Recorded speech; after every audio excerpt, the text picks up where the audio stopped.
Welcome to Suman TV presents mom's kitchen.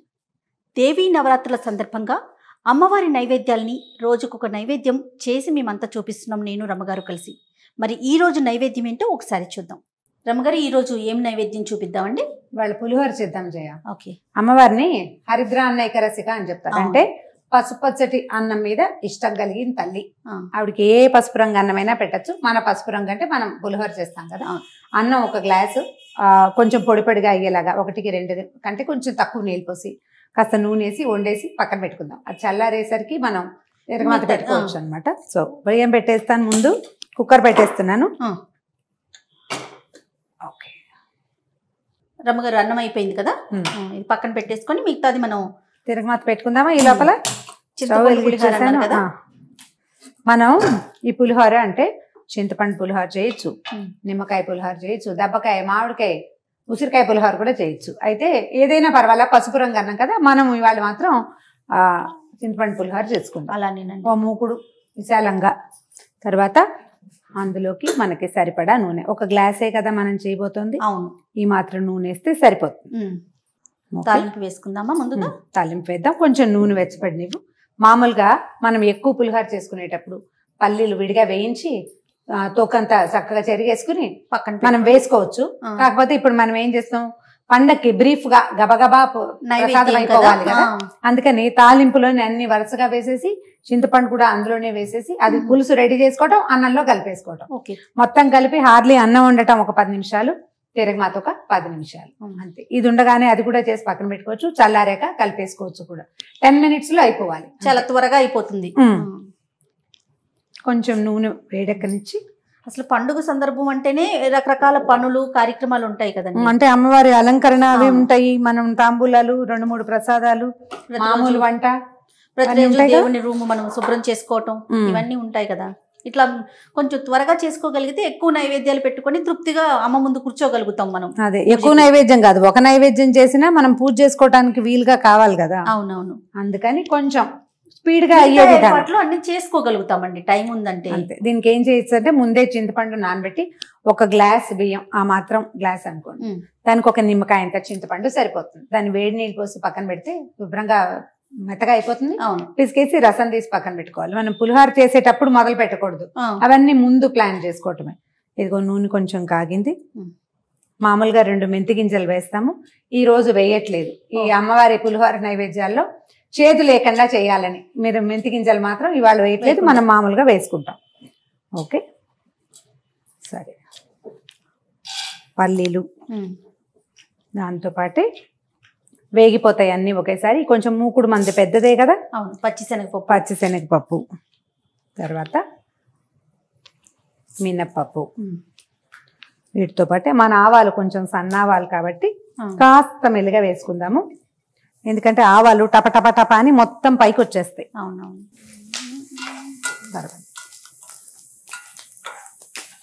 కొద్దిగా పప్పులు వేగి మొహం పట్టాక, మామూలుగా కొంచెం దొడ్డాబాలు అనుకో ముందు వేసేసుకోవచ్చు.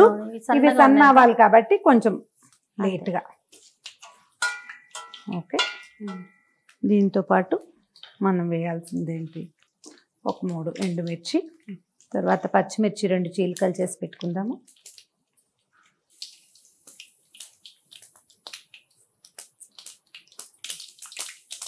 ఇంగువ, తర్వాత కాసిన జీడిపప్పులు సిమ్లో పెట్టుకుంటే సరిపోతుంది. జీడిపప్పులు ముందు వేయచ్చు కదా అని అడగద్దు, ఎందుకంటే జీడిపప్పులు మాడిపోతాయి తొందరగా. అవునవును. Okay, okay. చివరిగా ఎండుమిరపకాయలు నల్లబెడితే ఎక్కువ రుచిగా ఉంటుంది. కరివేపాకు, పచ్చిమిర్చి. ఓకే ఓకే, ఇవి వేగగానే కొద్దిగా పసుపు, ఒక 1/2 స్పూన్ అనుకుందాం. ఓకే, మనం సిద్ధంగా ఉంచుకున్న చింతపండు పులుసు.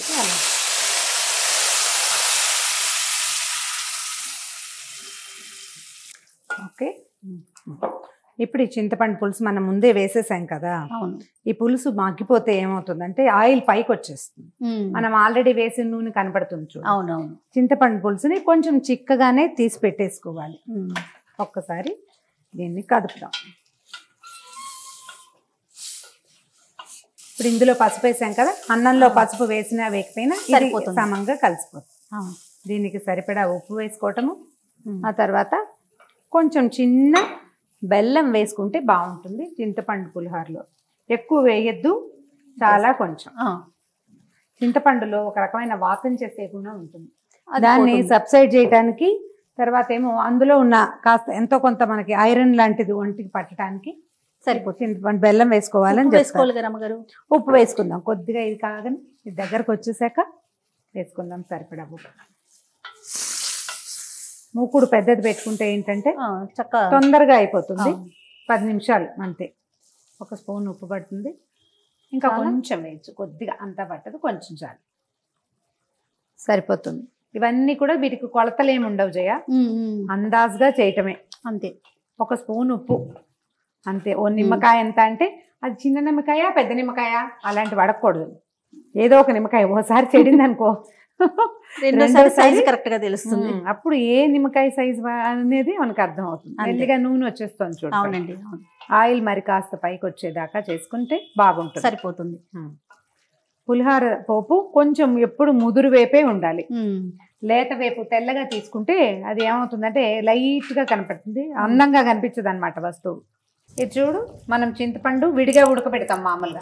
మనం తాలింపులోనే వేసాం, మనం వేసిన నూనె అంతా వదిలిపెట్టే చక్కగా కదా. ఇది బాగా కలిసిపోతుంది. ఈ వేసిన పసుపు వల్ల అన్నానికి ఆ పసుపు ఉంటుంది, అంటుతుంది. మనం పసుపు వేసి వండుకోవచ్చు, ఒక విధానం. అన్నంలోనే మనం కొంచెం పసుపు నూనె వేసి వండుకోవచ్చు. మనం అందులో పసుపు వేయలేదు కాబట్టి ఇందులో ఎక్కువ వేసుకున్నాం. సరేనా? కొంచెం గరిటె పట్టుకో చెప్తా. అన్నం చల్లారిపోయింది కదా పూర్తిగా? చల్లగానే ఉందండి.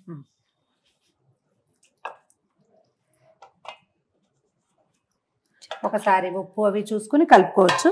ఒకసారి కలిపేసి మొత్తం వేడిగా ఉంది కదా, అది కదలకుండా పట్టుకో.